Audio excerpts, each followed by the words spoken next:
যেভাবেই হোক আমাকে সেই মেয়েকে খুঁজে বের করতেই হবে। এরপর আমরা দেখি সিননাং রাস্তার ধারে দাঁড়িয়ে আছে কোনো গাড়ির অপেক্ষায়। ঠিক তখনই একটি ছেলে গাড়ি নিয়ে এসে তার কাছে থামে এবং বলে, তুমি কি আমার গাড়িতে উঠতে চাও? তখন সিননাং ভেবে বলে, ঠিক আছে, আমি তোমার গাড়িতে উঠছি। এই বলে সে গাড়িতে বসে পড়ে।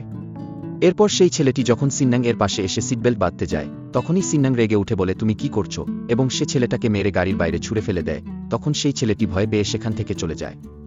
এর কিছুক্ষণ পর সেখানে এক বৃদ্ধ লোক ভ্যান নিয়ে আসে। তিনি সিননাংকে দেখে জিজ্ঞেস করেন, তোমার কি কোনো সাহায্য লাগবে? সিননাং বলে, হ্যাঁ, আপনি কি একটু সামনে পর্যন্ত আমাকে নামিয়ে দিতে পারেন? বৃদ্ধ লোকটি বলে, অবশ্যই, উঠে পড়ো আমার ভ্যানে।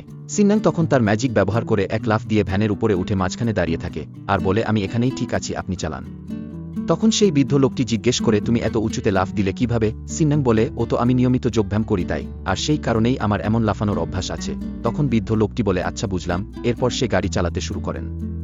এদিকে সিননাং মনে মনে ভাবে, এখানকার মানুষজন আমাকে উঠতে দেখে খুব অবাক হয়ে যাচ্ছে, তাই আমার উচিত এখন নিজের শক্তির উপর কিছুটা নিয়ন্ত্রণ রাখা। এরপর সিননাং যখন ওই ভ্যানে করে যাচ্ছিল, ঠিক তখনই সামনে এসে দাঁড়ায় চ্যাংশুর গাড়ি। সে তার বডিগার্ডদের নিয়ে সিননাং এর সামনে এসে বলে, তুমি আমার যে ব্রেসলেট নিয়েছো সেটা ফিরিয়ে দাও, না হলে তোমার জন্য ফল ভালো হবে না। তখন সিননাং ঠান্ডা গলায় বলে, আমার কাছে তো কোনো ব্রেসলেট নেই। সে মিথ্যা বলতে থাকে। এইভাবে তাদের ভিতরে কথা কাটাকাটি হয়। ঠিক তখনই সিননাং অনুভব করে চ্যাংশু তার আশেপাশে থাকলে তার ম্যাজিক্যাল শক্তি যেন আরও বেড়ে যাচ্ছে। সম্পূর্ণ ড্রামার এক্সপ্লেইন দেখতে চ্যানেলের বায়োতে ইউটিউবের লিংক দেয়া আছে।